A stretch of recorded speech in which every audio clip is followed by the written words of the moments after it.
Intimacy बद्दल बोलायला लाज का वाटते? कधी वाटते का काही गोष्टी खूप जवळच्या असतात, पण तोंड उघडताच शब्द हरवतात. समोर आपलाच माणूस असतो, तरीही छातीत कुठेतरी गाठ पडते. न बोललेलं सगळं हळूच मनात साठत जातं. कदाचित ही लाज नसतेच, ती विषय बदलत राहते. तो हसून टाळत राहतो. दोघंही समजून घेतोय असं वाटतं आणि बोलणं पुन्हा राहून जातं. खरं तर थोडी भीती लागते.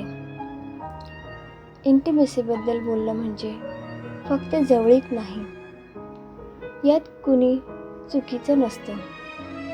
एकाला बोलता येत नाही, दुसऱ्याला विचारता येत नाही. लाज म्हणजे कमकुवतपणा नाही आणि शांतता म्हणजे उदासीनता नाही. कधीकधी हे समजल्यावर मन थोडं शांत होतं, दबाव कमी होतो. समजून घेणं महत्त्वाचं वाटायला लागतं. जवळीक शब्दांपेक्षा आधी सुरक्षिततेत जन्माला येते. हे शब्द तुला लागू पडले असतील तर सेव्ह कर आणि कमेंटमध्ये समजते लिही.